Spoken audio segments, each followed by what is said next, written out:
A concave mirror of focal length f in air is dipped in a liquid of refractive index mu. एक concave mirror है जिसका focal length f है air में, उसको एक liquid में डुबाया गया, उस लिक्विड का रिफ्रैक्टिव इंडेक्स दिया है mu. It's focal length in the liquid will be. तो अब लिक्विड में उसका फोकल लेंथ क्या होगा, नया जो फोकल लेंथ होगा वो पूछ रहा है तुमसे. तो देखो इसके लिए हम सिंपल डेफिनेशन ऑफ फोकस को याद करेंगे. देखो फोकस का डेफिनेशन यही बोलता है कि प्रिंसिपल एक्सिस के पैरेलल जो रेज है, ठीक है, आफ्टर रिफ्लेक्शन मिरर में जहाँ पर मीट करेगा वो बोला जाता है फोकस. तो हम सबसे पहले एक प्रिंसिपल एक्सिस ड्रॉ करेंगे यहाँ पर, ठीक है. तो यहाँ पर हम एक रे को भेज देते हैं, ठीक है. This is one ray which is close and parallel to the principal axis. ये जो है आफ्टर रिफ्लेक्शन, ठीक है. तो देखो रिफ्लेक्शन के बाद ये किस रास्ते में जाएगा, इसके लिए तुमको यहाँ पर नॉर्मल को ड्रॉ करना होगा. तो नॉर्मल जो होगा इस पॉइंट पर ड्रॉ कर लो.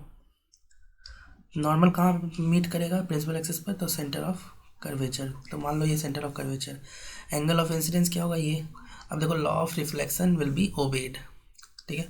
लॉ ऑफ रिफ्लेक्शन ये बोलता है कि रिफ्लेक्ट, ठीक है, ये होगा एंगल ऑफ रिफ्लेक्शन.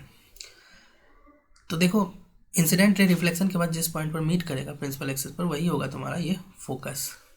तो I इक्वल्स टू R, क्योंकि लॉ ऑफ रिफ्लेक्शन होता है तो ये I और ये R क्या होगा, दोनों एक्चुअली इक्वल होगा, ठीक है.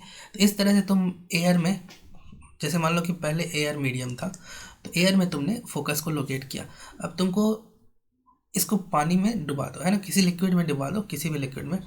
तो एयर की जगह रिप्लेस कर दो, यहाँ पूरा वाटर कर दो. तो अब ये बताओ अगेन तुम, ठीक है, एयर को हटा दो, लेट अस रिमूव एयर. अब जो है एक लिक्विड है जिसका रिफ्रैक्टिव इंडेक्स म्यू है. अब ये बताओ सेम उसी तरह से तुम जो है इंसिडेंट रे को भेजोगे parallel to the principal axis, ये रे जाएगा. अब देखो अगेन लॉ ऑफ यहाँ पर रिफ्लेक्शन होगा, ठीक है. अब लिक्विड लाने से कुछ ऐसा नहीं है कि रिफ्लेक्शन के जगह रिफ्रैक्शन हो रहा है, ऐसा नहीं है. अगेन रिफ्लेक्शन होगा, तो again law of reflection will be obeyed. देखो सेंटर ऑफ कर्वेचर चेंज होगा, सेंटर ऑफ कर्वेचर मिरर के ऊपर डिपेंड करता है ना, मिरर का सेंटर होता है तो वो तो चेंज करेगा नहीं. इसका मतलब नॉर्मल भी चेंज नहीं करेगा. इसका मतलब अब तुम्हारा इंसिडेंट रे सेम है, नॉर्मल सेम है, तो इसका मतलब आई विल बी सेम, ठीक है, ये सेम होगा.